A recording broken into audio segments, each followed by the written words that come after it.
Phoenix Down Radio is on the air.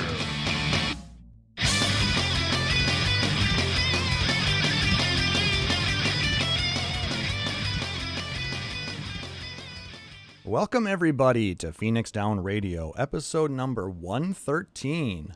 I'm your host Klauss Nightbringer, and joining me today we have a ragtag bag of Lalafels. That's what I was trying to say, and it didn't seem right, but that's exactly what I wanted to say. Joining me tonight we have our friend Chille. Hi Chille, how's it going? Not too bad, thank you. How about you? Oh, I'm doing well. And we also have from Gather Together one Yelta Sumasu. Yelta, thank you so much for joining us tonight. Hi, thanks for having me on. Taliz is celebrating his leaving the U.S. and heading over to Japan with friends. So they are partying up tonight. Wish we could be joining him. We wish him a safe trip on the 28th. And Sayer is just not feeling well tonight, so he's taking the night off and taking care of himself. So these two were kind enough to join me on short notice. So again, my most sincere thanks to both of you for jumping in. Anyone else think he was going to say apologies? Anyway, I want to wish a belated happy birthday to Chille. You had your birthday last week. Thank you. And happy birthday. You had a pretty amazing birthday meal, I thought. Yeah. 12-ounce ribeye steak with chips and peppercorn sauce. It was delicious. And it was free. And it was free. Yay. Thank you, Brewers Fair, for giving everyone free meals on your birthday. Oh, yeah. I saw that tweet. That looked delicious. Yeah. What's up? Go ahead. Now, if you register your birthday, it's free. Then you can register 2 mates onto the card, and they get free desserts. Well, that's kind of nice. Yeah. Do they ship to the U.S.? Thank you, Rory. It'd be cheaper just to buy the steak at a restaurant. But, even if the steak was free by the time you had the shipping cost. That's true. Yeah, we don't have many restaurants that'll give you a full whatever you want off the menu for free for your birthday. Yeah. This is the only place that I know that does that. The only thing that I can think of is like Qdoba around here. If you're a member of their club, you'll get a free meal your birthday month. But it's a burrito. I mean, it's good, but it's not a steak. I've still never eaten there. Is it any good? Have you had Chipotle before? Yeah. It's like that, except you get free guac. Oh, okay. So if you like guac, especially, then yeah. I still want to try Taco Bell one day. I know we've got some in England now, and I'm gonna go to York to try it one day, maybe. I don't know. It's not worth a special trip. If you happen to be around one, maybe. But no, I'm not near one. But it's also near the cinema, and I want to go see Birds of Prey next month. So well, then maybe it might be prepare for disappointment. Oh wait, I'm British. That's my normal state of mind.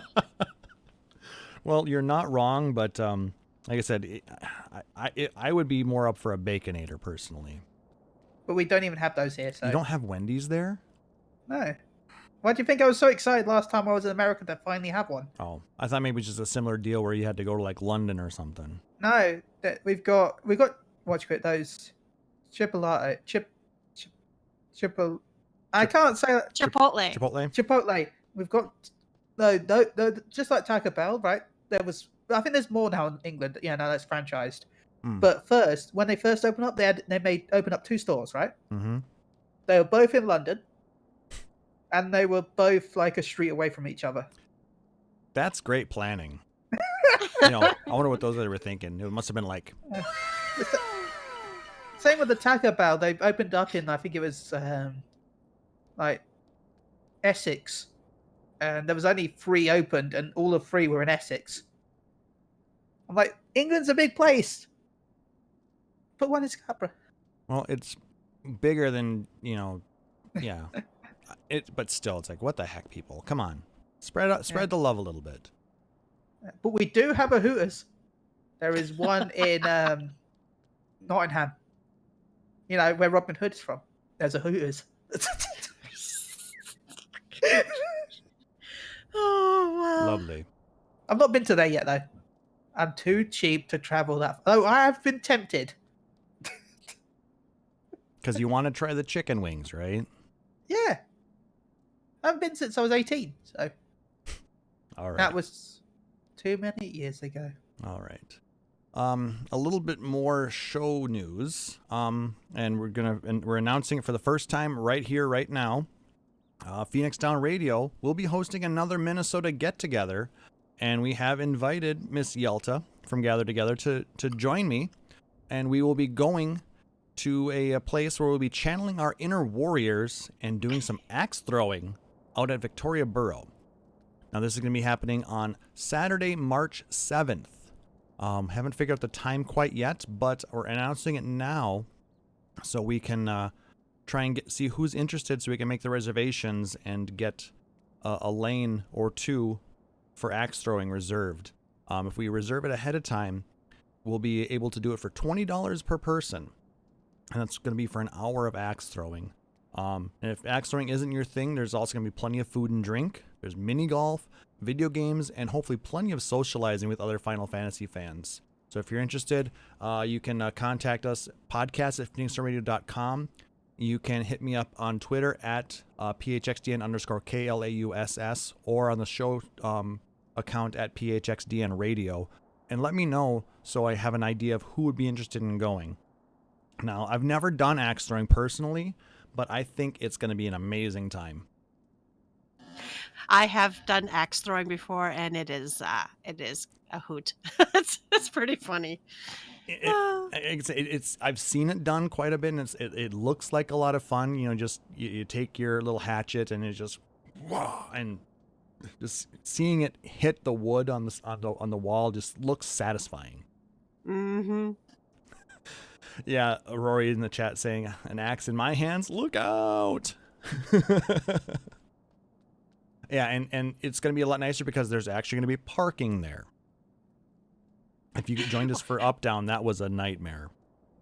It was not. It was pouring rain, Mhm. and there wasn't much parking, and it was all metered pay parking too. So we were like getting soaked trying to figure out how to put money in the machine. Yeah, poor Nick. But was it as bad as that first fan fest where you had to walk to the sushi place? It wasn't that bad. But I mean, I'm so happy I skipped that. It was, but the best part about that was actually the walk there. We had a really fun discussion with everybody, and we all got to talk. You know, because it took us about half an hour to make that walk. Yeah. But again, I'm going to go with a response with, I'm still happy I skipped that. Well, I might try sushi next FanFest.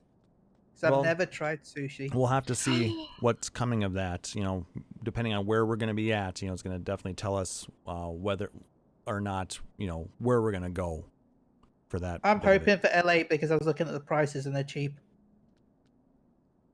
We'll see what comes of that. All right. So like I said, let me know ahead of time. I want to try and get the reservations in probably at least 2 weeks in advance to make sure that we can squeeze in there, because Saturday nights are usually pretty busy around here. So let's hopefully have an amazing time. And because like I said, the Up Down event was a lot of fun. So I'm hoping we can make this a regular thing and do it a couple of times a year. All right, so some gaming community news.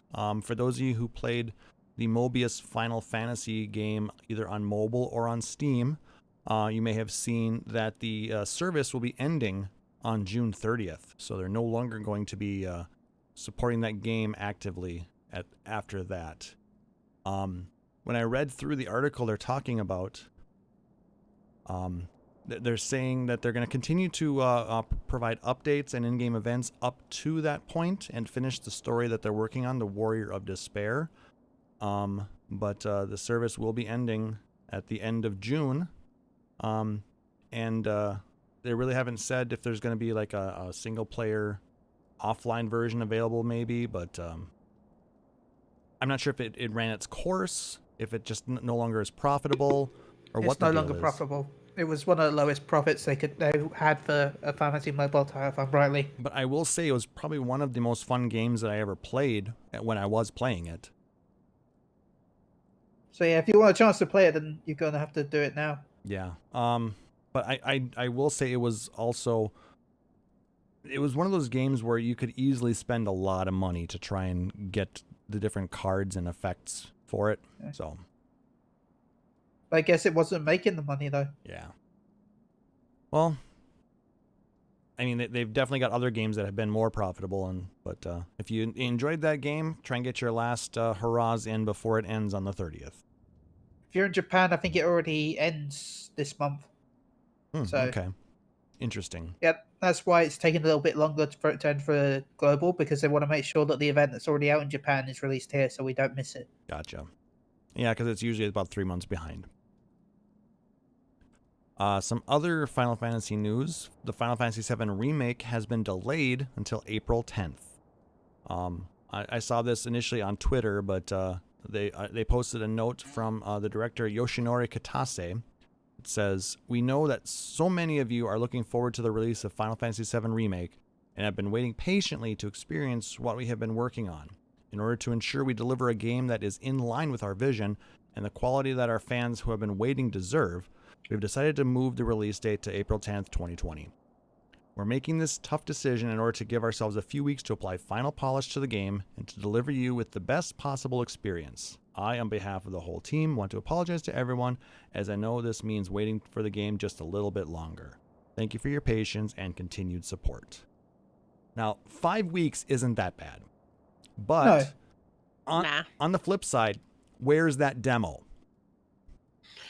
Okay, I give you that. I was gonna say I'd rather they delay 5-6 weeks, whatever, so the rollout is clean and they don't get that bad initial ding. But Yeah, like what happened with 15.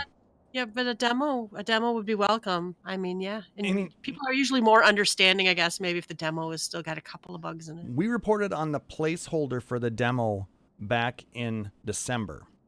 Yeah, it was and then it was put into the Sony PlayStation store back in December, and nothing has come of it yet. So come on, guys. I wouldn't be surprised with all the leaks that happened that when we do get this demo, it's actually going to be the only demo we ever get. Yeah, more than likely. I mean, most games only have one demo. No, I'm just saying for parts. Yeah, for like part 2, I don't think we'll get a demo for part 2. There's been too many major leaks from part 1. Well, I guess I'm curious as to where did the leak come from, because most of the time when people played this demo, it was at game shows like TGS or Gamescom. Or some people were able to grab the demo off the PlayStation Store before it got taken down. Did it actually get put there? Yeah, it got put there. Interesting. Why the am I whole never demo awake for that shit? Not on the PlayStation Store itself, but someone, where they found the leaked information. Where they found the leaked details via, basically they've got a program on some of these trophy websites where it scans to see whenever Sony updates the store in the back end, so it can grab the trophies. Someone grabbed and found the data for the Final Fantasy VII demo, but actually was completely there. And when they grabbed the trophy data, they grabbed the IP address and was able to download it that way. Oh, so that actually was basically they kind of forced their way into it illegally. Yep. So and then of course data mining and all that lot. So well, then it sounds like they need to up their security. Oh yeah, Sony have screwed up a few times with that. But that's why that's why I'm worried that this will probably be the last time we'll get a public demo for these games like this, because it really ruined a lot of the plot, because a lot of it got leaked. Yeah, I made sure to avoid that, because I want to. I know they're adding new bits of story to this part of it, because they're trying to really flesh out the whole Midgard. Well, like with section. What I do, I kind of had to cover some of it, so I couldn't exactly ignore the leaks. Yeah, I guess, but that poor guy over at Sony, he's probably feeling.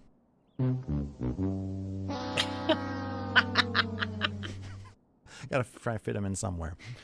But just a couple of days ago, or actually maybe even yesterday, Sony released this regarding pre-orders from the North American SE store. For our fans in the United States who have pre-ordered Final Fantasy VII Remake from the Square Enix store, due to the release date change to April 10th, you must opt in by February 28th for your order to not be canceled. To confirm your order, please check an email from Square Enix on this topic, and then click the link in the email to be taken to a webpage to opt in. If you do not opt in to keep your pre-order by February 28th, your pre-order will automatically be canceled. We will not be able to reinstate your pre-order based on limited quantities available. Now, that's bullshit. That's crap. 100% bullshit. That's the other reason why I pre-ordered from Amazon. Well, that and the fact that it was $10 cheaper. But Chille, you had mentioned earlier on the pre-show, or maybe before we started streaming, that the UK and other places have it very different. Yeah, I checked my emails afterwards because I panicked because I got the email and read it. I'm just checking it now just to make so I can say it. I panicked because people were like, "Oh, you're gonna have to click this button," and I like, "Oh crap! I better go to my emails and click that button." And I nearly clicked it because of all the fact that North America you have to click it to keep your order. Mm-hmm. But if you're outside of the US, by the way, anywhere outside the US, this is for non-US customers. So US is the only one to do it the other way around. If you click it, it cancels your order. So, yeah, we wanted to up to you that the release date of the game has changed from 3rd of March 2020 to 10th of April 2020. You do not need to do anything if you wish to keep the order. However, you would like to cancel it, click here. See, that's the way it should be. 100%. Yeah. You should not have to opt in to keep your order. I mean, I understand a few people may want to cancel, and that's up to them to go through and actually make the cancellation if they don't want to wait an extra 5 weeks. But making it mandatory to opt back in, that's bullshit. Oh, yeah. That's terrible. And also I don't know, I guess it's in America as well, but the payment processing will start February 28th. Yes. And they'll send out reminder emails on 20th of February. Yep. And if it doesn't go through them the first time, they will continue to try and process. So that is one thing they've gotten better at, because it used to be that if it didn't go through the first time, it would be automatically canceled. Yeah, I had a pre-order canceled because it was about 24 hours, and I was like, oh, I'll do it tomorrow. And then it was like, oh, it's canceled.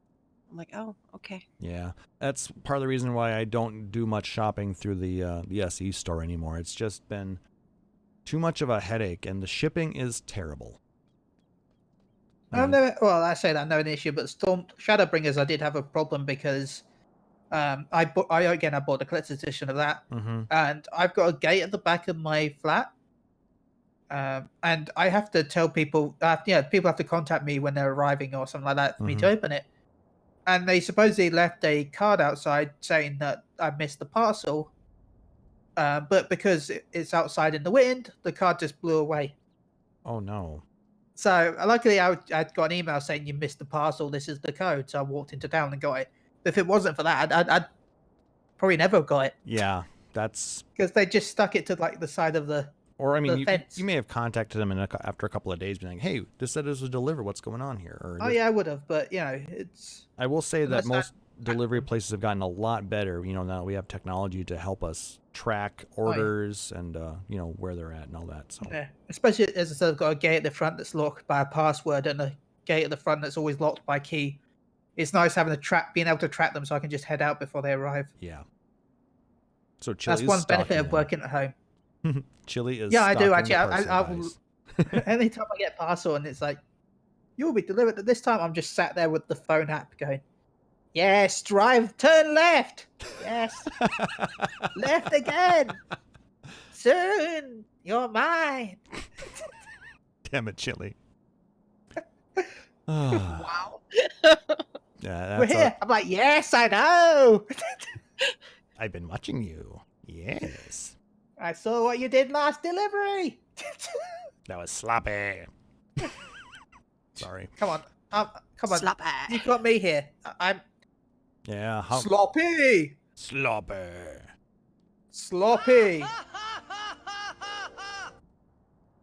That was funny. That was all right. Terrifying. All right. Moving on. Yeah, Meg Ryan is terrifying. You're right. There was a recent interview from trustedreviews.com with Yoshida talking about Shadowbringers, Xbox, and rebuilding A Realm Reborn. I will put that in the show notes here, or in the Twitch chat. Our friend over at Work to Game, Brian, did a video review on this, and it was quite an interesting article. He talks a little bit about, they want to bring 14 over to the Xbox. I mean, they've been in talks with Phil Spencer about that for a while, and it's been rumored since, about last summer that they really want to get it over there? I mean, especially with the new Xbox Series X coming out, which is basically just another PC. So, I mean, we already have a PC version of the game. How hard is it going to be to actually get it to work on the Xbox, right? But they talk about, one of the big reasons why it's not on the Xbox is how badly the Xbox did in Japan. Oh. The fact that, when the Xbox One launched in Japan, there were no TV commercials or advertisements. Well, the Xbox One was one of the worst launches of all time when it comes to outside of America, because they literally basically called them America is band A, Europe is band B, Japan is and so forth, based on different releases. Yeah, they didn't just worldwide release it. They're like, oh, you're the best customers. We're getting to sell it to you first. But you, Europeans and Japanese players, you get it last. UK, you get in between those because you're okay. You're cool. But Europe... Well, no, because UK and North America pretty much are the basis of sales for Xbox. Outside of UK and North America, they don't really sell. Yeah. And even then, the UK only buys it when it's the cheapest console. Which it really hasn't been. Has it? No, not really. That's why it's only sold. I think the last total... Because it's... someone shared me a link of the sales of this gen, and it's crazy. Yeah, I heard PlayStation 4 was over 100 million. It was like 106 million. Yeah, 106 million. And I think Xbox was at like 30 or 40 million. 42 million. And then the Switch was at 30 million. No, the Switch is actually higher now. Oh, it is now. Okay. So the Switch is almost beating the Xbox? No, it's beating it. Xbox One's 41 million, Switch is at 42. Wow. And the Switch has only been out for a couple of years. Yeah. Yeah, they pushed their non-gaming aspects of the Xbox too hard and Kinect. Which is funny because that's what I mainly use my PlayStation for, is the non-gaming aspects. Yeah, but that's not what they advertise it for. They're like, oh, it's gaming, but it also does this. Yeah, whereas Xbox was like, this is your your new media center, and it also plays games. Yeah, like there's a rumor that Sony have patented a feature where basically you patent picture-in-picture, so that if you're playing a game, you can actually have Netflix in the bottom right in the small screen. Interesting. So, but again, it's patented and it's rumored for the PS5, but until we actually know the features, it's still rumors. Yeah, and I don't think that it helped, when the 360 had so many failures. It made people really second guess the quality of the Microsoft product, I think. But yep, I was scared to buy one, and I bought one, and we eventually bought two. But yeah, it does scare you off when you have this expensive piece of equipment, and it might just stop working. Yeah. If anyone wants to know, the Xbox 360 ended at 85 million sold. Which, I mean, that's not bad, but I mean, it's still... Yeah. It's ahead of the PS3, I believe. No, PS3 ended with 88. Oh, really? But it was close. Yeah. But it's still far behind the PS4 and the PS2. Yeah, PS2 is still in the lead. Over 120 million? 159. Okay, where do you get all these numbers, Chille? Are you pulling them out of your butt again?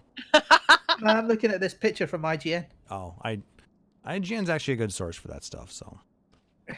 Yeah, Nick, I end up with all of them too, and sometimes a couple of each. It depends on what we remember the PS2 lasted forever, though. Yeah. And I was talking to someone earlier about that, and really, I would say maybe 30 to 40 million PS2s were probably never actually used for games. At least in the UK, I found that the PS2 was cheaper than buying a DVD player when it launched. It was my first regular use DVD player, and I've actually now had 2 PS2s because the first one, the laser decided to go a little bit wonky, and I had to buy a new one just before the the FF11 beta test because it wouldn't read the disc. No, I also own a PS TV. I don't own a Steam box. No, Mhm. all I have, I've got a PS2, PS3, PS4, and a number of PCs. I have a PS1. Well, I'm not talking about all my other consoles, but for Sony wise, I have PS1, PS2, PS3, PS4, Pocket Station, a PSP, a Vita, and a PS TV. I have a Vita as well. I paid so much to import that Pocket Station over. For anyone who doesn't know, Pocket Station was a little device you could plug into your PS1, and it had a little screen on it. Yeah, didn't they have a it little was like- game that yeah. worked with Final Fantasy VIII, little chocobo Yeah, dungeon? I haven't seen it. Yep. Yeah, it was the only way to unlock 2 summons in the game. They were locked behind it. Yeah, I never had that. If Sad you have as the me. Steam version, though, you can do it. Oh yeah, I do have the Steam version. I think it comes with it, so Yeah, Steam version does come with it. cool. So yeah, that interview sure was a thing. It was. If you want to read up more on it, please do. I still say it won't be till next year. We'll have to see. I mean, I think the biggest thing that they want to make sure to get the A Realm Reborn quests compacted a bit, so that way the Yeah. new players aren't all, sitting there and getting bored of it and just quitting, because it was a slog, even for us that played through it as it went. So 1 second. If the next patch is February 18th, right? Probably. Well, we say that. Probably. Probably. That's it. Yeah. Yeah. Yep. So that would mean that 5.3 should be June, right? Yeah. June, mid to late June. Mid to late June. So maybe as a launch title for the Xbox SEX. It's my sex box, and her name is Sony. Look, it's the Xbox Xbox. What have you got? Series X, sex. Just like we've got the Xbox SAD, the Xbox S all digital, Yeah. Yeah. the SAD sex. That's what she said. All right. Yes. Speaking of, patch 5.2, we're actually going to have a live letter coming out Thursday, February 6th at 3 a.m. The butt crack of yeah. Yeah. I'll be watching it on the drive-in, or listening to it, actually. I was gonna say you better not be watching. Mama Yelta says don't watch videos of Drive. No, I usually have it play through the audio in my car so I can listen to it as I'm going. Yeah. And it stops since I can glance down and look. And by the way, for me, it'll be 11 a.m. GMT. Yeah. So the topics will be patch 5.2 preview part 2 and miscellaneous announcements, with the miscellaneous hopefully leaning a lot towards FanFest. Well, they announced last event that there'll be more about FanFest in the next part. So Yeah. So I'm hoping we'll get dates, locations, and maybe a time when the tickets will be going on sale. We may not get that one yet, but No, I think we will. They normally announce it all at the same time, don't they? well, they'll probably tell us to watch for an email, to opt in or something like that, to be able to get a code. So make sure ahead of time, go out to your Mog Station account and make sure that you are opting in to promotional emails. Otherwise, you 'cause will not see it. I've never got one ever, even though I get all the other emails. Yeah, you need to make sure to watch for that, and start planning. People to work with to get your tickets. Because Yeah, we've already got a little group in Discord. so I can safely assume that Yelta is going to FanFest wherever it is. That is the plan. I know Ulf and I have spoken about it, and we would very much like to go. So hopefully Yeah, definitely. we get tickets. We're planning to go as well. Probably gonna do the drive thing again, just because it's so much nicer. Oh, Ulf loves driving, so I'm sure we will. And plane tickets are so fucking expensive. Yes, I would say expensive, but they're not. Well, Expense is relative. for you really don't have much of a choice, Chille. If you want to come to NA FanFest, I will drive there. you will either have to build a boat, get on the Titanic 2020, maybe, Yes. or you grow wings yourself, or get on a plane. So yeah, for you, there's not much choice, but here we do have the Well, I'm option to just saying, drive. the prices of planes in England are stupid compared to like everything else. Yeah, I've brought this up so many times before, but London would cost me £150 to get down to if I'm not taking a bus, right? okay. Boston, because I was looking at all the different places it could be. I've heard like Boston, LA, and all that lot. Okay. Yeah. Boston would be £250. That's a little, the $100 difference to go like 7 times the distance. And LA would be 270. Wow, that's nuts. I mean, that's what we would pay for a ticket. Yeah. And we're only halfway across the country. Vegas was like 350. That's weird. Usually Vegas is cheap for us. Vegas is usually cheap, and that's Yeah. why I assumed it was there. Cheap Yeah. hotels, cheap flights. Yeah, but Still, 350 when you think of the connection to all the other prices. Yeah. Yes, Nick Nar, I will tell you where to do that. Actually, maybe we could do that as a little bit of a PSA. So let me do it as I'm signing in here. So if you go to your Mog Station account, I'm just going to Google Mog Station here. No, also, tip for anyone that's looking for, sorry, there's one here. No, go ahead, Chille. A tip for anyone that is looking for flights. There's 2 tips I'm going to give you, right? First, it's always cheaper to book from the country itself than booking from your own country. If you're flying internationally. Yeah. So if I'm flying to America, it's actually cheaper to book in from an American website than it is booking from the UK website. Mm-hmm. So you use a VPN for that. Yeah.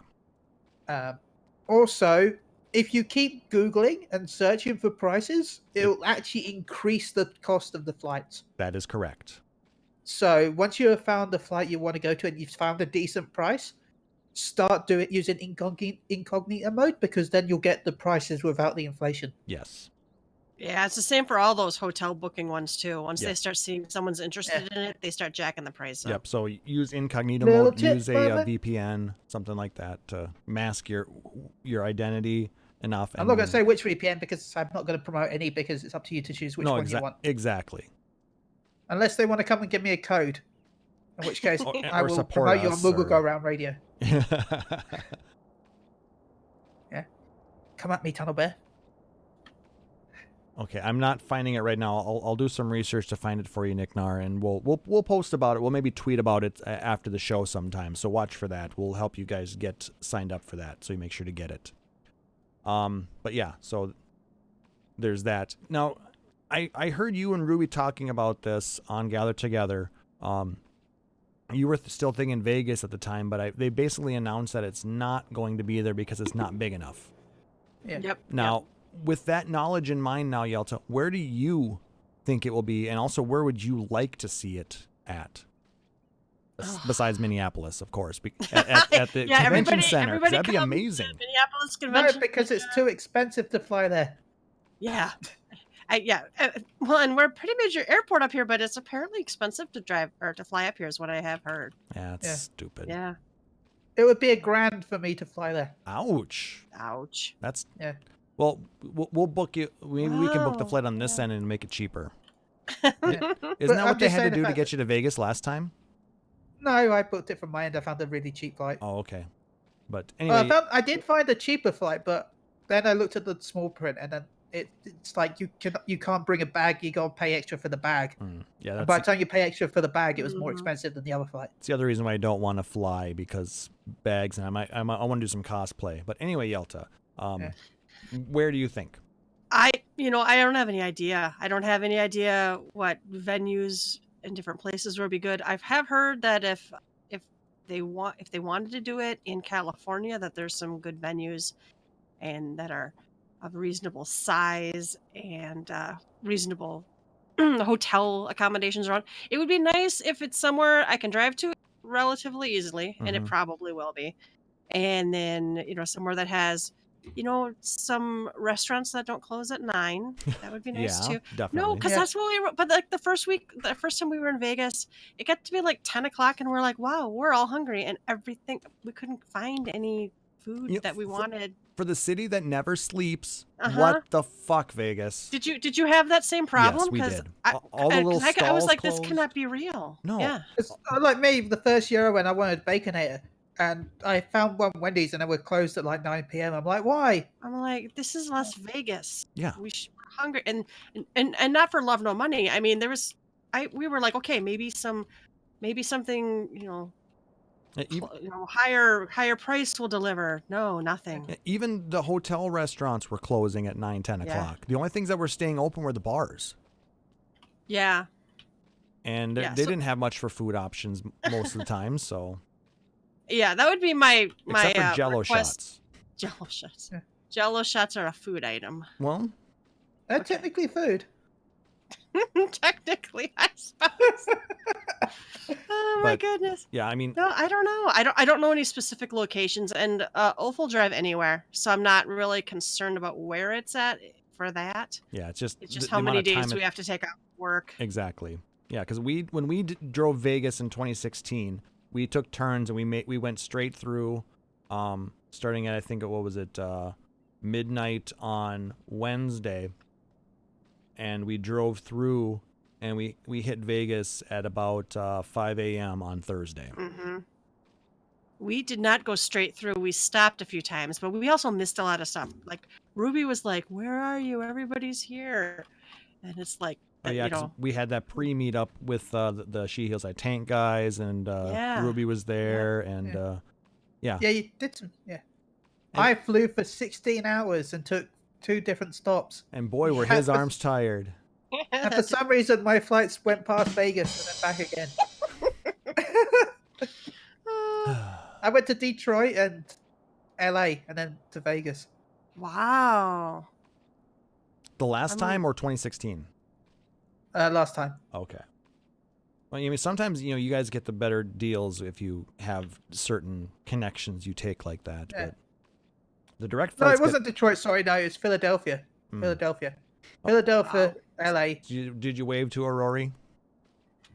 I wish I wanted to get a Philly cheesesteak, but I couldn't really. I didn't have much time on my connection. Yeah, that's the worst. Well, I did. I didn't, sure to say, but by the time I got there, I delayed the flight like half an hour. Like, well, I could have eaten Right. because I didn't eat on the flight because of my nut allergy and I panicked too much. I mean, it makes sense. You need to be safe. All right. So I'm making mental notes to look up that information for people so they can get opted in. Let's go ahead and continue on. So Valentine's Day is starting next week. Wednesday, January 29th. Now, this is going to be a very different event from what I'm seeing. It's going to be 3 weeks long. Well, it's longer than that, really. Well, 3-ish weeks, 3+ weeks, let's call it. So the first week, we're basically voting for one of 3 emissaries of Ardor. The emissaries of love. And depending on who wins is going to depend, or who you vote for will depend on what reward you get. The gear's all the same. It's just going to be colored differently, depending on who you vote for. Yeah, and they have different names too, which surprised me that they were actually 3 different named pieces too. Actually, no, they are all named. No, oh wait, no, different they are names. different. Yeah, They are. it's the Forget Me Not, the Acacia, and then just the Rose. So yeah. Yeah. You're right. I did notice that, but you can dye them to be the same color as all the others, or if you're like me, you just dye it black. Well, Try they it, even try it. provided us what dyes to use to get the look of the other ones. Yep. So Which is kind of neat. So yeah, the first looks like 10 days. It's going to be the voting period, and then the next week and a half is going to be, or 8 days, I guess it is. Yeah. So just under 2 weeks or 3 weeks, it looks like, will be the results time. So on top of the gear that you'll be able to get, there's also going to be a dyeable chocolate fountain. Yay! That looks like it dies very interestingly. Yeah, because they show a chocolate one, and then next to that they show it like a strawberry chocolate It fountain. also changes stuff in the background, but I don't know if that. I think that's something else. Because look, there's fruit and stuff behind it in the strawberry one, but there's no fruit in the chocolate one. Yeah, it's there. It's turned around. Ruby and I did a very thorough examination of this image, and there are other things on that table, not just the fountain. Ah, okay. Yeah. Yeah. I mean, yeah. So 'cause the strawberry, if you look very closely, they're basically the one is turned about 70 degrees, so it's the tray is actually behind it. But Okay. It's the fountain, the cup with the little sticks in it, and then the little cup next to that, and then the little fruit tray. Yep. Okay. The plates and the that's like a cornucopia or something. It's that big and that fruit, pie is something else. Yeah, those then are an existing game. Exactly. Okay. Yeah, it's not every. Yeah, the item is only the fountain and the tray and 2 cups. But it looks neat. Yeah. I'll probably be getting a couple of them for the house. Same. But Got I my mean, little bar downstairs. it's 2 very different sets of gear that we're going to be getting, though. Now, I know a lot of people have been asking for one unisex glamour set. But what do you think of the 2 different styles? Whoever wants to speak up. Don't both You want to jump go on first, it. Yelta? I think the dress is really cute. I think the tights are really cute. And the difference, of course, I think the hats are atrocious. I know a lot of people who want to have the restrictions, the gender restrictions taken off. I know a lot of girls would probably very much enjoy that vest. Yeah, we that don't have vest very is many dapper. vests for females. Yeah.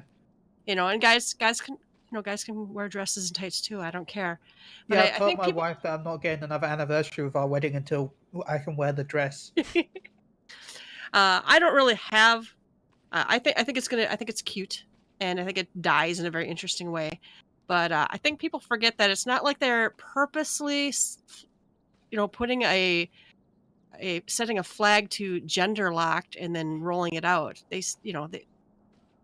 have to actually model for the other sexes to unlock the genders. People are acting like they've just chosen to click the box that says only males, and that's not true. They do have a thread on the forum, and they do encourage people to, if you want, tell us which ones you want the most. And they have been slowly working on unlocking other ones. I mean, but it's just not their default. Yeah, Their default is they do a male and a female. The body wire models that they use to design the gear to fit around. I mean, each one of them is different enough that it requires a lot of attention to detail to change it so it fits right around that wireframe model. So I'm going to say something that's going to get a lot of anger, and I can't wait to say this, but imagine if they just released non-gendered versions for Lalafels. A lot of Lalafell clothing is male Lalafell. A lot of the stuff I wear doesn't have a female component. If you go look at the files. Yeah. But or imagine if you're a Vieira or a Hrothgar, you can't wear the hat anyway. So maybe that's why maybe that's why it's trash. Hey, I like the hat. So and that might it's definitely a style or a taste thing. Yeah. I just think they're ugly. Yeah, That's I my agree. personal. The hat is pretty. I like it. It suits the outfit. I look like a jockey. I'm gonna look like a little jockey. A little jockey. That's what she said. Oh my goodness. But yeah, so that's coming up starting next week, and I think we have to wait until the voting is done to get our rewards. It doesn't It's really no say. pimp suit. Well, no, it's the reward is for who votes. It doesn't say who wins. Yeah. So that's confusing to me. Or not confusing. Could be, confusing to some people. Because the event itself, the voting period, but I don't know if the results period, if you can still do the event there. Because that'd be a long time for an event. Do they usually run them that long? Usually it events are seems only a 2 few weeks. weeks, It's usually only 2 weeks. This one is slightly longer. I just hope that no one sees this and says, "Oh, I have till the 17th to do the event," and then actually, Yeah. what if it only is till the 9th? So Yeah. that's I like Now, a clarification the on one that. thing about it is, it does go till, it starts on Wednesday and goes through a Monday. But if you look at the Monday it goes till, if you think about what Chille mentioned about patch 5.2, that might be, why they're That's going to patch that day. time. It might be Yeah. patch day the next day. Remember, you've got until then to do the Moogle times as well, where you can get this amazing outfit I'm wearing right now. I already had it, so I didn't Exactly. have to buy it there. Look, best glam. Look at me with my pimp cane. You mean and you twirling don't it think that about. this little bacon bits pig head glam is better? No. It looked like it because I had him. He was right in front of my face on the camera. Yeah, I'm watching the stream. I know. But yeah, it like I said, I definitely am excited about the guy's chest piece. That's pretty dapper looking, and I'll probably rock that glam for a while on something. So yeah, look forward to that. All right, so that basically takes care of most of the Final Fantasy news that I was able to find. Is there anything else you guys wanted to talk about? Oh my goodness. I'm trying to think what we had a short episode this week because there just wasn't a whole lot. I mean, how long can you talk about the changes to Elegant Tomestones? I mean, Yeah. welcome to every every major Yeah, patch. I mean, that's why I didn't even mention it's like, 'cause we already know we're getting a new Tomestone. We know that the current unlocked Tomestone is going away, and we know that the other one is going to be replacing that. So The tomestones of Algor. of Al Gore. Well, he did invent the internet. It's a series of tubes. All right. So yeah, look forward to the news we get on the live letter, and enjoy that event coming up next week. But we're going to be diverting off of the Final Fantasy XIV path again, and we are going to continue our discussion on Final Fantasy mods. So last week we talked about mods for 3 different Final Fantasy games. Final Fantasy VI, which was basically a whole redo of the game. Final Fantasy VII, there was a number of different mods available, and then in Final Fantasy VIII, there was a number of texture packs and add-ons available.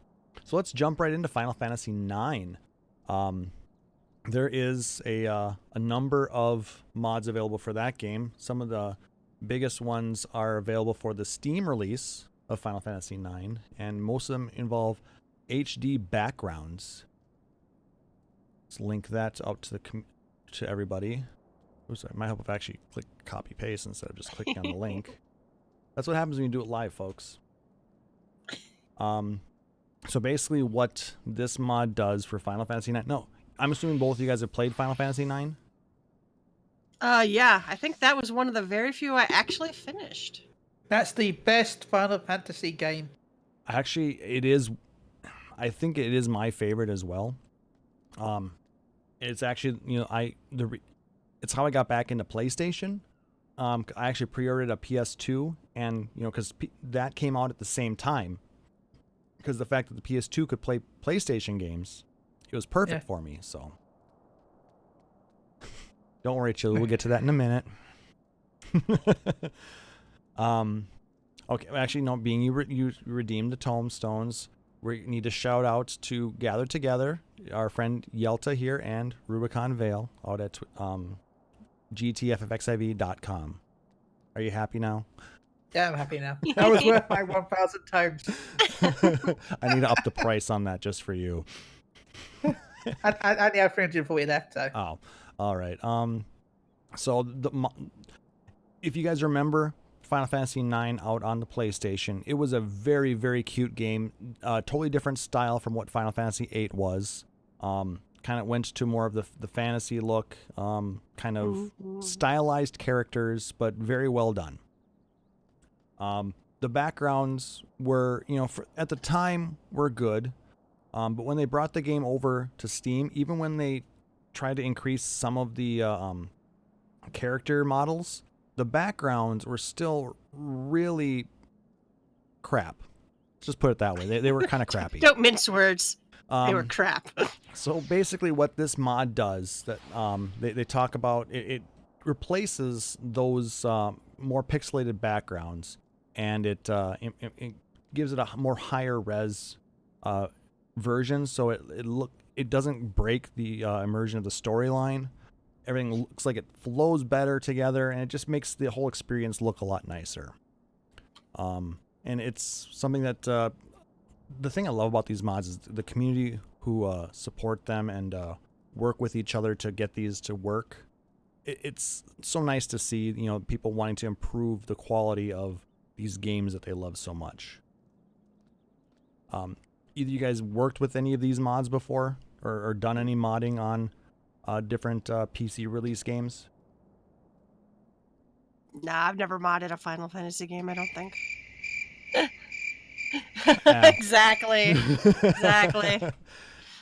I know Chille just recently got a nice PC that can actually game with, but I use Reshade, I guess, but we'll talk about that later. But yeah. Apart from that, no, not really. Oh, I have modded Kakarot on because it was capped at 60 frames. Okay. So I downloaded a mod to uncap it. Okay. So. Which is it's nice, especially if you have a machine that can handle it. To increase the FPS, it just makes it look that much smoother. Yeah. It's very jarring because the cutscenes are still capped because of the way it is. Yeah, the cutscenes are recorded. Pre-rendered. Yep. So I'm going from like 100 plus frames down to 30 frames back to 100 plus frames. I might go back to being capped. Yeah. The nice thing about this other mod is it also allows you to play the game in widescreen properly. So that's kind of nice. Yeah. Final Fantasy X and X-2, there is an Untitled Project X mod, they call it. Again, this is for the Steam version of the game. This one adds options to use English and Japanese audio. It adds a full screen mode, custom gamepad options, cutscene skipping. How dare you? Don't do that ever. I mean, if it's your 1000th playthrough, I understand, but still. Texture enhancements, and allows you to distribute AP to inactive party members. Now, that's actually something that's pretty neat. So, I mean, otherwise you had to switch them in as active characters, I believe, in order to update AP on them. But, let's see, some other things that adds in there. A soft reset mode, so you're not having to fully restart the game. Bypass the Intel GPUs if you're playing like on a laptop or something. DPI scaling fixes. And this is something that they've been working on for quite a while, it looks like. They're on version, from version 0.0.1, their initial release, and they're already up on 0.9.1. They put Reshade in with it, it looks like. So you can use Reshade to really improve those graphics. 10, that was a game that I played a lot of on the PS2. And I thought it looked beautiful at the time. 10 was another one I actually finished, and 10-2, which is rare. Well, 10-2 was the better one, so I'm not surprised. It was different. What can I do for you? What can I do for you? You can shut up. That's what you can do for me. Terrible. I can't hear you.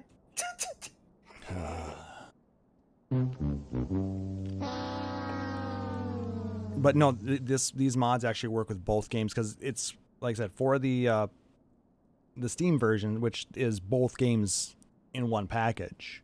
So the fact that you can, make these changes on both of them, increase their, their quality, is really nice. Something I might look into if we can get that. I need to get back and playing Final Fantasy X, and I know X-2 is actually a stretch goal for us again for Extra Life. So, throwing that out there, we are doing Extra Life again. Especially since Opinionbot did actually mention it for us in the chat. Thank you so much. Opinionbot. Nice. We'll maybe talk about that a little bit before we end the show tonight. But yeah, I think that's a pretty neat looking set of mods for X-2. Now the next one we're going to talk about, Final Fantasy Tactics. Either one of you guys play that? Nope. Never played. I tried, but I'm terrible at tactics games. I just die over and over again. I'm missing own it, something. but I own it because it's a collection thing. I wanted to get all the PlayStation versions of the Final Fantasy games. We didn't get one. Well, you can get it now. No, I meant we didn't get the PlayStation version. You can't buy it at all? Well, we could buy a digital version of the later releases, but there was no original release of Tactics in the UK. I mean, if you were to buy a copy of it, would it not play on your PlayStation? No, not on PS1. No. Oh, I suppose they were fully region locked because you're PAL over there. Is that correct? Yeah. Oh, Yep. stupid. Back then we had. You play it now, right? Yeah, you can play on Steam or something like that But now. digitally only. You can't actually play the physical edition unless you're to get a US PlayStation. And then you chip the PS1. It was region locking wasn't as bad back then because of the difference in TVs. Because American TVs were actually faster than European TVs. By just the tiniest bit, wasn't it? Yeah, but it was it affected the games. Yeah, I suppose. Some, Wasn't there a thing where the PS1 Classic actually, the little one? Yeah, the PS1 Classic had the 50 hertz options of the European rather than the 60 hertz of North America. Well, actually, they weren't even that. There was like 23 frame and 24 frame. Yeah, that's the difference between the 50 and 60. Oh, okay. But anyway, this Tactics game it's a modification. It's called Final Fantasy Tactics Rebirth. It's a modification for Final Fantasy Tactics, which features a rebalancing of almost everything in the game. In particular, classes, but also items, abilities, characters, random encounters, and storyline battles. It features new graphics and a complete overhaul of the speed system. And it caters to an audience already familiar with Tactics, those who wish some of the weaker classes were better balanced and want some new and interesting as well as refreshing encounters. So for those of you who have played Tactics and want to get a different feel on it, in a similar vein what they had with the Final Fantasy VI mod that we talked about last episode, this would be something maybe you can look into adding in. So this one is, let's see, how does this work? You download... That's the thing with mods. It requires a little bit of knowledge on how to replace files in some cases. Some of them will have installers that will automatically replace the files for you. But this is initially came out in 2010, and they recently made some updates on it in 2018. So where they patched it up and got it ready for people to use again. Again, I didn't play... Oh my god, the best mod is coming up next. I'm looking at the documents. Can I mention this mod? Can I? You want to talk about the dishonorable mention one that's no longer available? Yeah. Absolutely. Oh, yes, for those that wanted this, but you can't have it now because it's gone. The dishonorable mention is the Final Fantasy X Meg Ryan laugh mod. It completely improves everything. It makes everything better. So much better.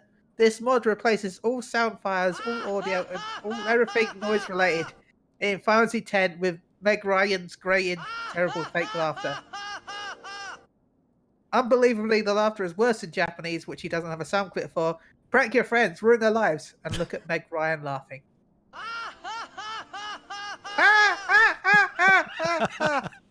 That I was looking forward to doing that last episode, but it was kind of fun to be able to do it now. But it would have been so much more fun to hear Sarah's reaction to this. All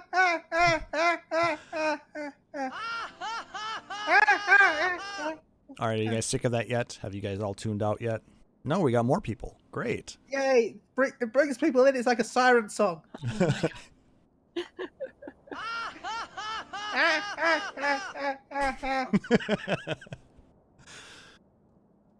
But yeah, apparently that was a thing. I wonder why it's not available anymore. Made the game unplayable? I don't know.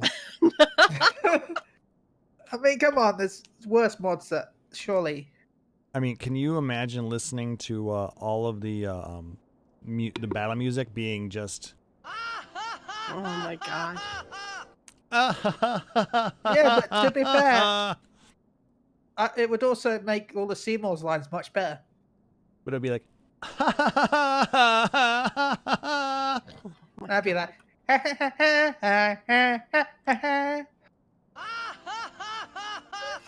Oh my god, make it stop. yeah, stop Meg Ryan, please. For anyone who doesn't know, Titus is in fact Meg Ryan. that's Anyone what knows Chille this. calls Titus. Look, it's a fact. Look up Titus, Meg Ryan and look up Titus. Titus. They're the same person. Well, you never see them in the same room together. This is true. All right. So yeah, those are the ones we had to Shut talk up, about for Meg. that. But I'd also like to now, being we have a couple of people who have played, not only Final Fantasy 14 but also 11.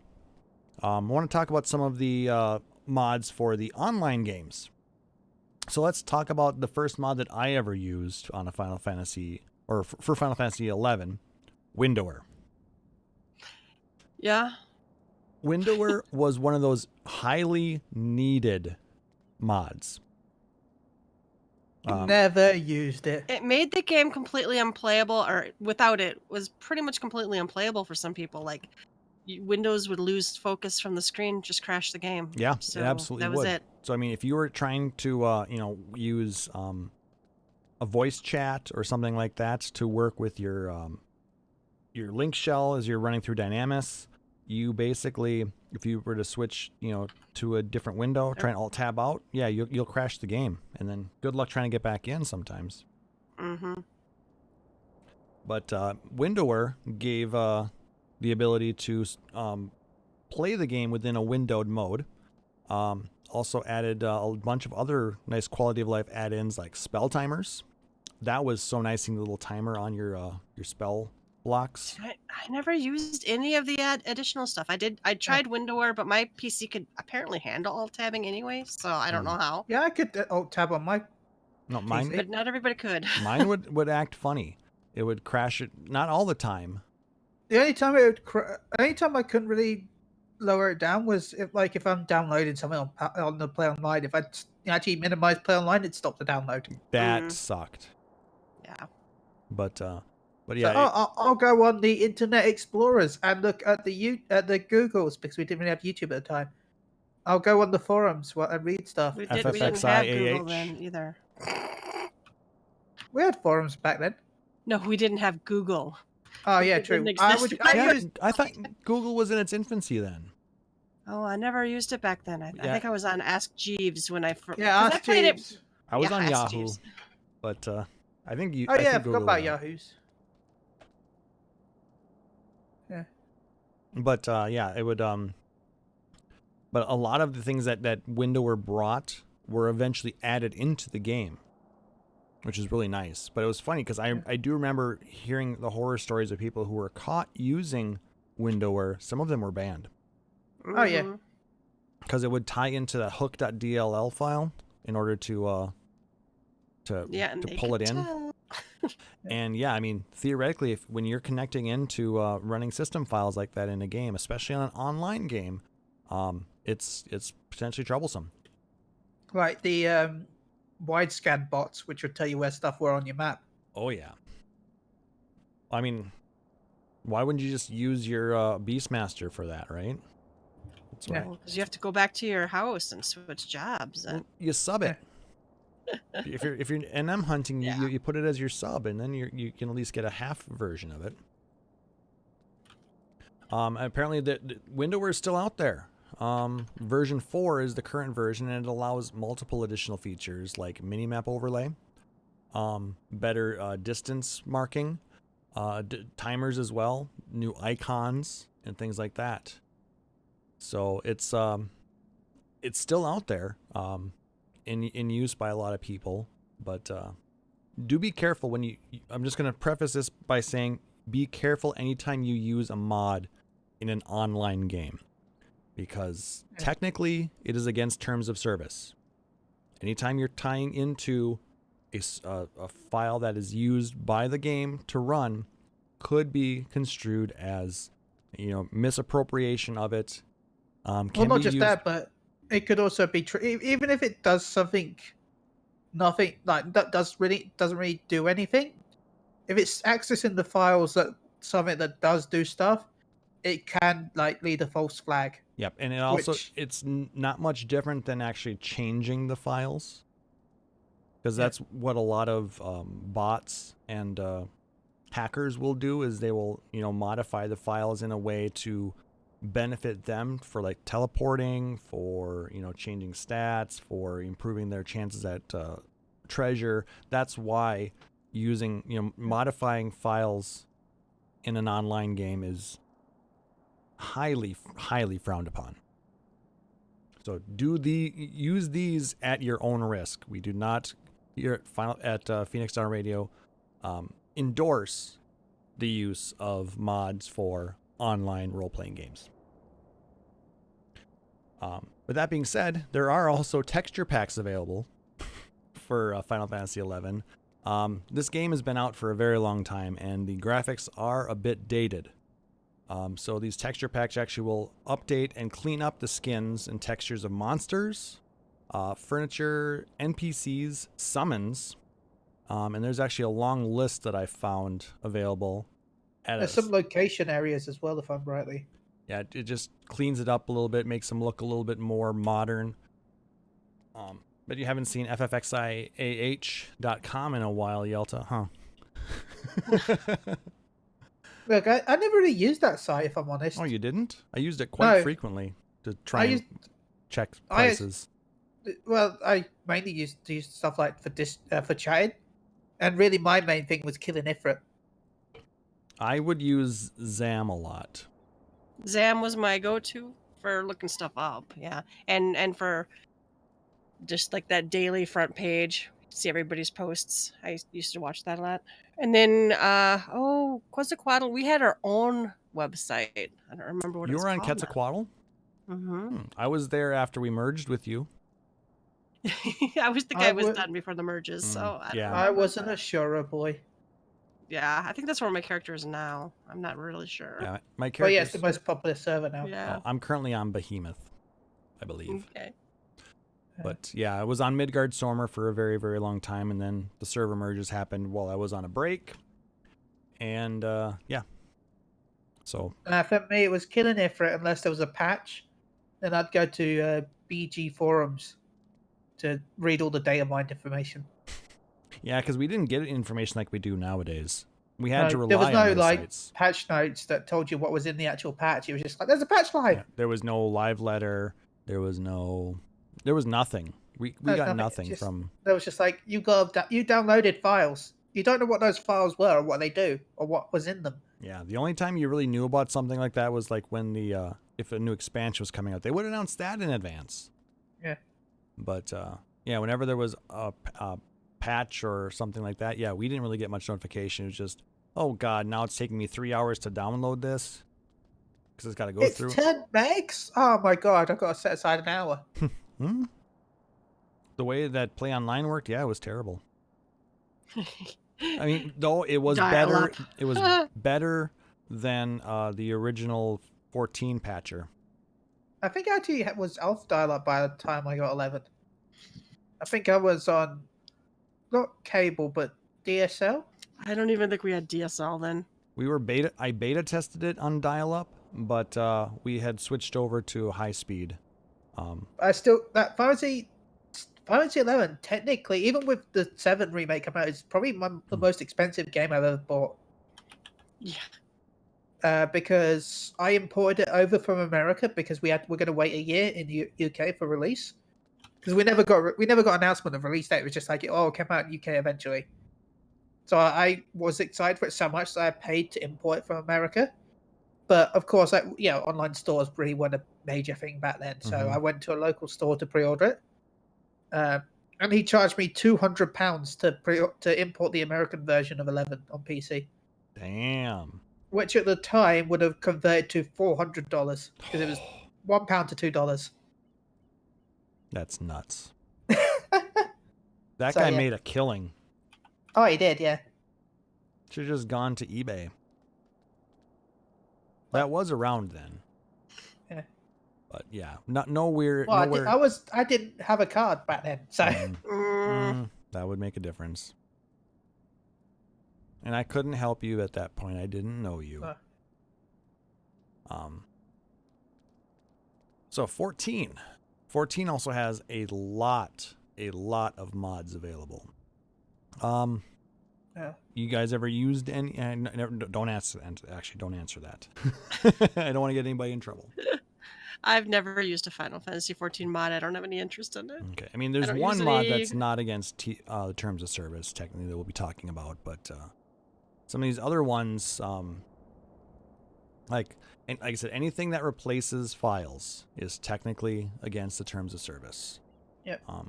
With that being said, like I said, Nexus Mods actually has a long list of different Final Fantasy 14 mods available where you can increase the quality of hair, eyes. There's one where you can even swap out your eggies for actual summons. I'm not going to say I'm tempted, but words. Some that change your UI, like a chat box gray color changer.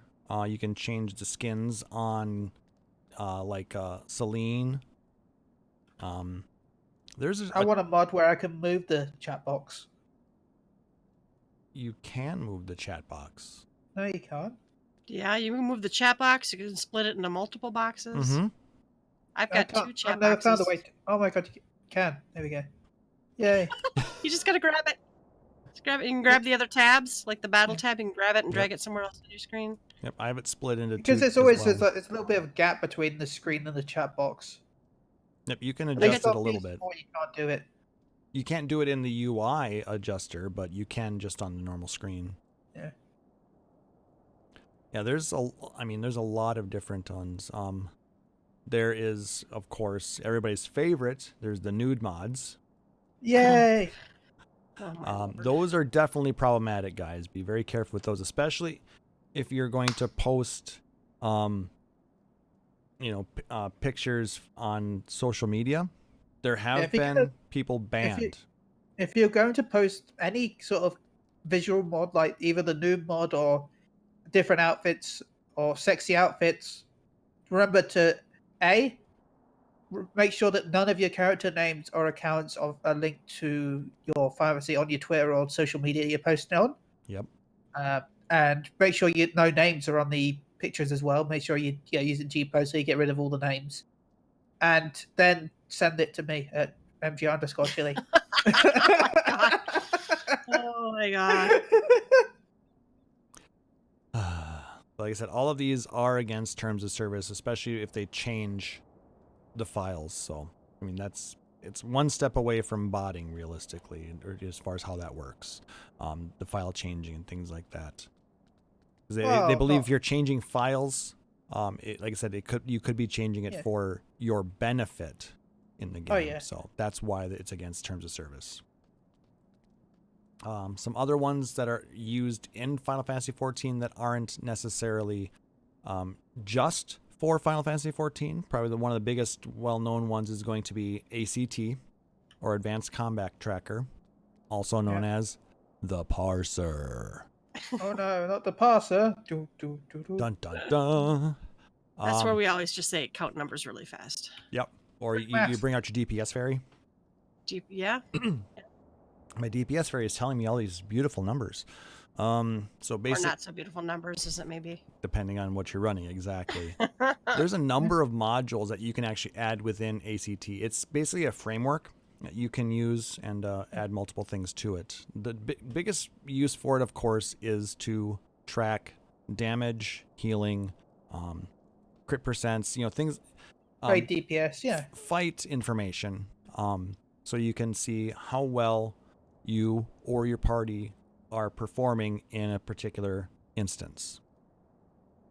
Now, the biggest reason that this is against the terms of service, there's 2 reasons. One, they don't want you shaming other people because of bad DPS. They don't want to use it as a harassment point. So that's one reason why they don't like using parsers. And 2, the way it interacts with the game, it's actually reading system data. You could set it up to read the memory. Yep. Yeah. And that is like one step away from like changing, memory, things that can go out. So it's very close to doing negative things. So because of that, it's against terms of service. But there's some really cool things that you can do with it. Like, I don't know if you guys knew this, but there are actually add-ins you can use to change RGB elements on your PC. Oh, that's cool. Like if you're in a if you're in a fight, and it'll change the color based on your damage dealt. You can set it to change color based on the weather around you. There's a lot of different things that it can read that it'll update that way. People also have used it to do call outs in fights. Yep. Like if you're trying to help people through a fight. I do remember people utilizing it for Twintania. To call stuff out. It would call out like the twisters and things like that. So it was like a audio reminder to, hey, get the heck out of there. Yeah, for start twisters, running. because twisters are a pain. Start running, because otherwise you're dead. Yeah. See that? Not so much as anymore. much as that's against the rules, that doesn't actually touch the file. No, that's people actually work out how, because every fight is completely scripted. They all do it at the same times and percentages. So people just write a call out list. Yep. Now basically, people are creating their own now. Yeah. And then some people, like I said, they're taking those written ones and they're actually scripting them within. Yeah. I mean, you can create them where they're not reading system memory files to get that information, but some of the add-ins, I believe, did utilize that. So those are the ones that were back actually, in the day. Mm-hmm. So be careful on that. But like I said, again, totally against the Square Enix terms of service. So even if you're using it just for your personal use, don't use it. Don't use it. Yeah, don't use it. Use a DPS fairy instead. Just kidding. Just Foxy, what are my numbers? Just watch all the numbers, yeah. Well, I just never ever use any information to like shame someone. And you can do absolutely. I mean, I think it's still harassment if you're like being a total jerk to But someone. what if you're friends? That's not it's not harassing. I mean, that's like friendly harassment. It's a little different. Yeah. But like you can really like with a new person in a dungeon with or without running a parser and tell someone they're garbage or whatever. It's just not worth. Yeah, I mean, why be a jerk? But at the same time, people have made it so risky to even say something bad to people. Like, yeah, the terms of service can be interpreted so widely now. It's scary. I know about 2 or 3 weeks ago. Yeah, when we had the patch with Blue Mage, I got to 60 like straight away, and I did one dungeon, and I had to stop to tell someone to get gear because we were doing. I thought, oh shit, is he going to report me? I was thinking, oh god, he's passing, but it was because I looked at his equipment. He was in the level 60, Somal dungeon. Mm-hmm.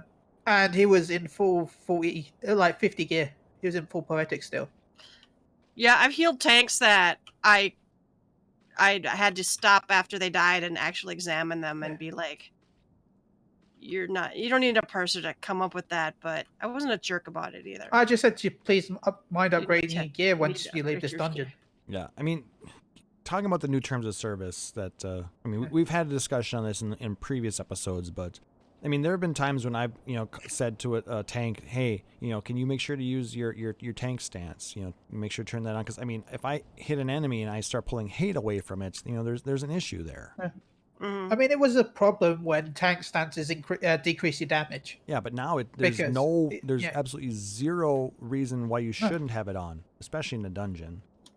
The only reason you would not have one on is if you were a second, like an off tank, and you had to switch it on and off. Yeah. That's it. There's no reason. And even then now, for some dungeons, for some trials, you can just leave the tank stance on, even if you're a second tank, as long as you've given them enough hate. Yeah. Mm-hmm. I mean, like I said, you can always shirk if need be. That's like the only thing I could even think of. Yeah. There's still ways to do tank swaps. But yeah, being able to drop tank stance and then shirk, yeah, that's a good way to drop your hate. But yeah, I mean, this, like I said, this is a dungeon, and the fact that I hit the enemy a couple times and was pulling hate and it wasn't coming off. That's the problem. It's like, so I'm saying, hey, can you please use tank stance? And it's like, now, oh, great. Is he going to think that I'm harassing him now for asking him to do a basic thing as a tank? But, still, people need to take some constructive criticism. And so, but we also shouldn't have to worry about playing, and stepping on people's toes. But it's an online game. There's going to be lots of different people. They all react a little bit differently, so your mileage may vary. So yeah, but one mod that you can use that is not against terms of service, technically, Reshade. We talked a little bit about that earlier, or Chille was mentioning it a little earlier. Reshade is post-processing. It's video software developed to improve the quality of what you're seeing on your screen. Basically, it adds new. I've never used it, so I really can't explain it very well. But I've seen a lot of people who do a lot of G-posing, a lot of screenshots, the glamour. The people who do a lot of the glamour Twitter accounts and stuff like that, they use a lot of Reshade in their stuff. Yeah, I use Reshade all the time now. In fact, I play with Reshade. I know depending on your hardware, it can really impact your graphic usage because it's very graphic intensive. So unless you have a really pretty high-end machine, it will potentially negatively impact if you're trying to play the game with Reshade on. But it also depends on what shades you're using. Because there are some that are more intense than others. Well, though some that actually got the tagline gameplay so that they don't do too much. Like I use Johto Studio too, because it doesn't hit your frames that much. It only takes about 15 frames off me. Okay, well that would drop me as we're sitting here right now to right around 100. Yeah. Which is still, I mean, a lot of FPS, and would make for a very smooth gameplay experience, especially if you're running just on a 60 FPS monitor. But if you're running on one of those high frame rate monitors, then that could be enough to kind of maybe jar you a little bit, maybe, but not really. No. Yeah, and then of course it depends on what you're using it for. But yeah, that's the one I prefer, the Johto stuff. Okay. Not just because it's Pokemon sounding. So it's super effective, huh? Critical hit. Have you ever used Reshade? No. You haven't, Tom? I don't really mess with that stuff. Yeah, I mean, like I said, I know there's a lot of people out there who utilize Reshade, and because it does improve. You can use it to smooth, because there's a few things out there that are still kind of jaggy. If you get up close to it, you can see the jagged edges. But Reshade can be used to smooth those out a little bit. Can change the depth of fields to give the entire scene a little bit more of a dramatic look. You can use it to change the coloring a little bit. We have similar things within G-Pose, which is, I think that's why we got G-Pose. Yeah. G-Pose is a very light version of this, but Reshade just has so many things that can be changed, and it's usable in basically any game out there right now. So the best version of Repose for G-Pose for Valentione though is G-Pose. That's not G-Pose. What is it Reshade? called?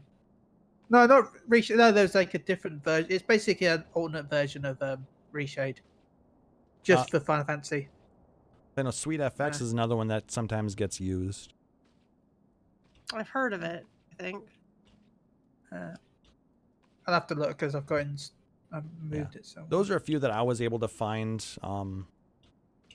Like I said, be careful on mods that you utilize within the online games. You can't say this, strongly enough, because most of these are against terms of service, and if you are caught using some of these things, especially in a negative way, you can very easily get banned or your account canceled. So do be careful. For the offline games, the single player games, mod the heck out of them. That's part of the reason people do that is to improve their experience with mods, to balance the games, to add a different element to it, like the randomizer mods, where it changes up the way the game plays in a lot of ways. Or the people who are utilizing G Shade is what I use. Oh, G Shade, okay. Is that the NVIDIA one? No, it's a separate one. NVIDIA one is just built in. Okay, but if you got an NVIDIA card, just download GeForce Experience, and then I think it's like Alt F3 or something like that. Oh, is it? It's I don't want to mess with it while we're in the middle of the. Let me do it now. Yeah, this is what looks like crash. Thanks, Chille. You'll hear me cursing all the way over there, Chille. Damn you! But yeah, so I mean those are a few. I mean, and there's a lot more mods out there in the community. We've just talked. We've just barely scratched the surface on mods. If this is something you guys are interested in, us. Oh wait, Chille died. I pressed the go to sleep button by accident. Speaking of, he's just gone. If this is something you guys are interested in, making another dive in to the modding community of Final Fantasy, I mean, we can definitely look into it. I found it. I can do depth of field and colorblind. Alt-C, right? Oh, you do have it. Okay, nice. Yeah, it was Alt F3. Oh, it just changed it. That was weird. Yeah, like I said, Alt-C. It allows you to change stuff. Maybe we'll utilize it for upcoming podcasts. So for those of you watching live or out on YouTube, you can maybe see some of that. But for right now, we're just gonna play it safe and not push the sleep button. Like Chille.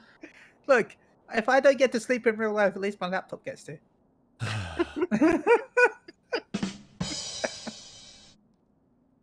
But by the way, for people who ask, yes, I do sleep. I get so many people that come in and say, Chille, how are you still awake? I'm like, I go to bed eventually. He is a vampire. He sleeps when the sun's out. Yeah, it's true. The sun is bad. But yeah. Which is why I don't get much sleep, because I'm in England, so not much sun. He's not wrong. He's got to deal with vampires and werewolves over there. Yeah, and giant seagulls. Is that why you ran so far away? Oh my god. That was bad, and you should feel bad. But I'm back. Yes, we see you back. Yeah, and demonetized. Sweet. And my plan has been successful. Ignite England. What sun? That's true. All right. Yay! I think we've determined the way to create a shorter podcast, and that's to not have the people who talk all the time on. Oh, am I too quiet? Maybe I should have had more wine. That'll get Yelta talking. But That'll get me going. One thing that I wanted to talk about a little bit, and I mentioned it, that we're doing Extra Life. This is going to be our 4th year doing Extra Life this year. And Yelta, have you guys ever done Extra Life? I have not. In fact, I think one time you asked me to do it with you, and then I think that weekend people usually do it is my birthday weekend. Oh, and so your birthday's at the beginning of November? Yes, I'm November 3rd. So Ooh. half the time it's that weekend. So sometimes I can't go. But one of these years I'm just going to be like, I'm going to do extra. I would really love to, I think. And I know you can do it other weekends and stuff too, but I'd like to do it when everybody else is doing it. Absolutely. I understand that. So if anybody has any plans, or maybe I could talk to Ruby, maybe we'll do something. We are going to do something. I just got the nudge the other day. I don't know if any of my listeners remember, but when was it? We did that Menfina Madness fundraiser. Mm-hmm. So Oh, yeah. I think they're doing that again this year. They are, Yeah. and I they got announced an email about it. they announced a new charity that they're doing it for this year, and so we haven't yet gotten the full details as to the when and the where yet. But like I said, we are going to be doing it again. We're going to be sponsoring the Kugane Koban Crushers. Chille, are you guys going to be doing the Seabirds again? Or the Sea Probably. Chocobos? Yeah. No, we were. I think we were Sea Chocobos for a second. Yeah, you were. Because I've been in talk with Dylan recently, so. Oh, okay? So you might change up this year. Yeah, we might change up. And then Yelta, you and Ruby were. Oh. Gosh, why can't I remember? I can't think of it. I think that it was a. Yeah, it was Griffin, Infinity something Madness. Griffins. That's what was last year as well. Well, that's but it's a different charity is all. No, Menfina Madness was the name of the overall tournament, Chille. Oh yeah, Yeah, What was your it? I team think was we the were Sea Alamigo Chocobos. Griffins or Yeah, something. Yeah, that's Sea right. Chocobos, You were yeah. Alamigo. Yeah. That's right. And I remember Pete and Avi were the Garlemald team. Yeah. And the Crucible were Ishgard because they had to give good Ishgard Istinian facts or whatever it was. Oh yeah, that was hilarious. That was the best. Yeah, and that's part of the reason why they raised up so much money, because people wanted to make him suffer. Yeah. But so yeah, that's gonna be coming up probably in the next few months. So you listen in for that. But speaking of Extra Life, one thing I was thinking about, Yelta, was a way to use our meetup in March to maybe raise some funds for our Extra Life this year. Oh, okay. Like if we were to do something where if we hit so many bullseyes or something, we would donate. Oh yeah. Do like we could come up with something. do like $5 or $10 for bullseyes. I was also thinking about doing some live streaming of that. It's just some real basic stuff, from my phone or something. So people online can see us hurling axes and just having a good old time with each other. Yeah, But I think that sounds like fun. if you guys out there would be interested in hearing about or in maybe doing some fundraising with that, let us know if you think that's a cool idea. So we would like to try and hit our goal of $1,000 again this year. We did it in the past. I know we can do it again.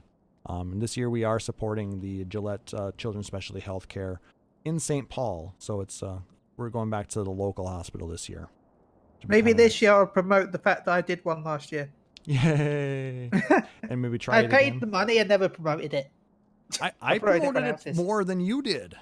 Yeah. Because I promoted you and Kane that you were doing Extra Life. Yeah. And then I promoted Shields, I Tank, Phoenix Down Radio, but never my own.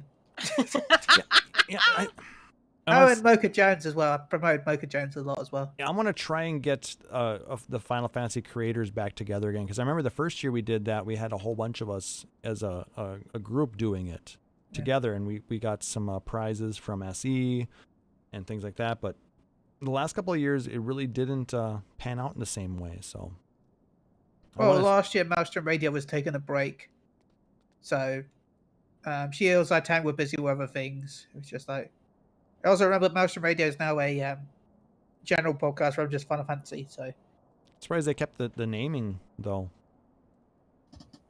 Branding. Yeah. So when LBR switched over to created their general gaming, they had a whole new branding, but. Well, that's different. They got bought up by a company. Well, no, they couldn't use it beforehand. Because they were LBR for their Final Fantasy podcast. And then they were actually the Final Encounter Cast was their general gaming stuff. And then when they were bought, then they had to. They were Checkpoint. Well, they were Checkpoint Radio, and then they were bought, and they switched to Checkpoint XP. Yeah. Go check them out. Twitch.tv says Checkpoint XP. Exactly. But yeah, that's why they can't do the LBR thing anymore. Yeah. And then you've got Kooky and Seroscopic, who now do their own podcast as well. Yeah, there's a lot of. I really want to get something like that together. Seroscopic, and they do RNG and T, which is why I wanted to say it's the best name. RNG and T. Sorry, it's a great name. RNG and T. It's so British. I love it. Okay. Or maybe what? I should. I don't know, guys.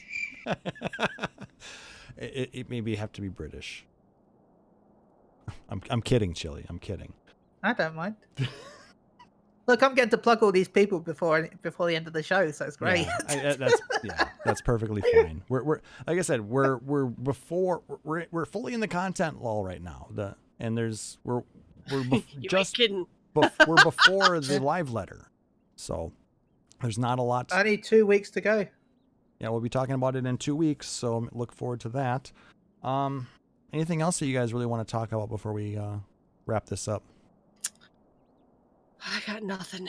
I mean, maybe one of the things I should mention, with FanFest, depending on when it is, I would also like to, maybe not do something on the size level of what LBR did for an after party, but I would like to do something with the other creators. Okay.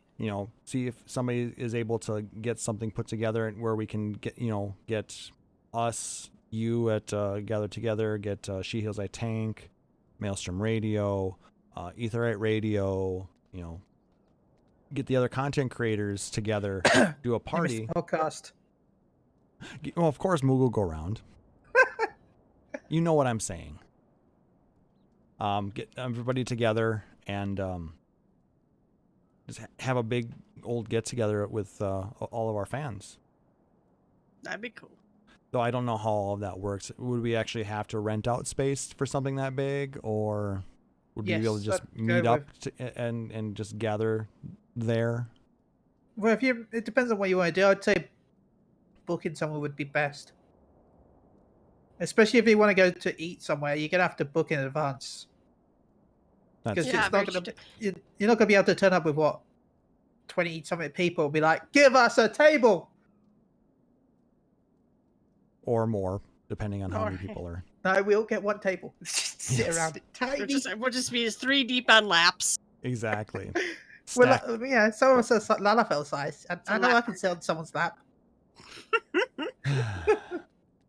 But yeah, if you guys think that's a cool idea, make sure to mention that, and maybe mention some other creators and get the idea out there and see what we can accomplish.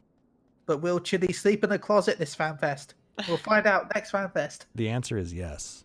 Yes. Whether he wants to or not, he'll sleep in the For closet. anyone who doesn't know, I stayed with the Maelstrom Radio group at Airbnb last FanFest. Because it was last minute and all the rooms they had were taken, I ended up sleeping in the closet during the event. And a little air mattress in the closet. Oh, wow. At least it wasn't directly on the floor, so I mean, it could have been a lot worse. It was because the air mattress had a hole in it. So Ulf and I usually get a suite, and we're like, okay, if someone can't make it back to their room or gets bumped, I'm like, we can probably hang on to like a person or two.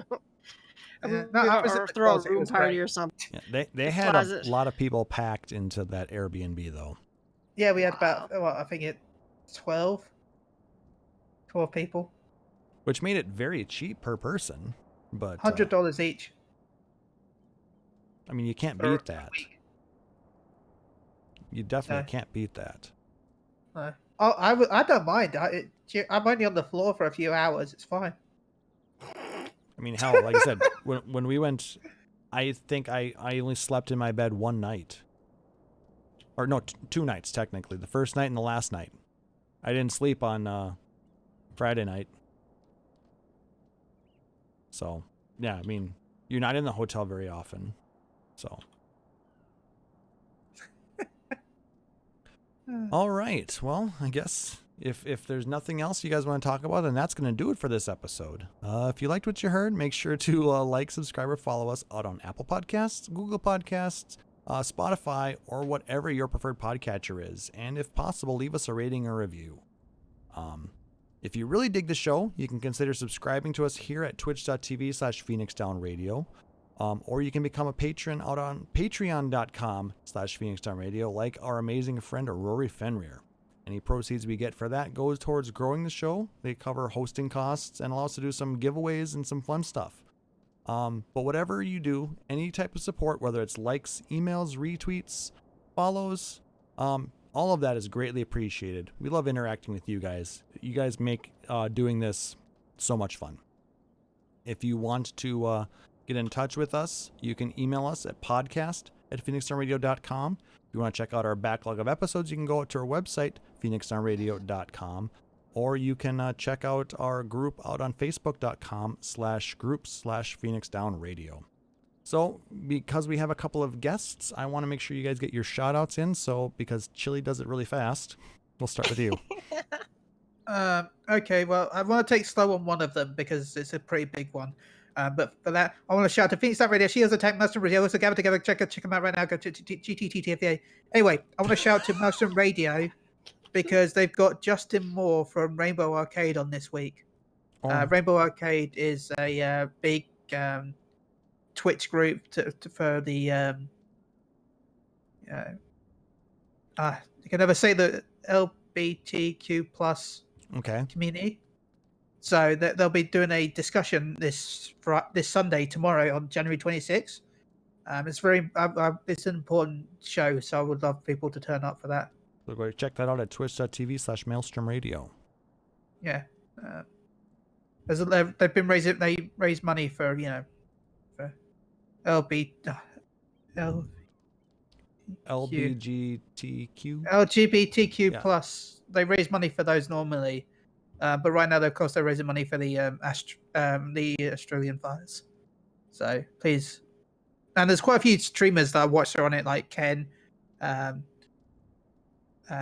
Curiel as well, and Misosto. They're all on that stream team. So yeah. I mean, Minnesota Nice is a good stream team also. So, like I said, it's a local group of people that I've had a chance to meet a few of them. But no, I mean, if you can find a good group of people to work with, I mean, definitely, it's helpful. And a shout out to Yelta. It's nice to chat with you again. It's been too long. And Klauss, of course. And how can people find you? By going checking out Phoenix Down Radio at phoenixdownradio.com. How can people really find you? By going to follow Phoenix Down _ Klauss. Now you can find me at MG_Chille, also streaming on twitch.tv Moogle-Go-Round Radio, so go check out our Kakarot streams right now. Bye. Thank you.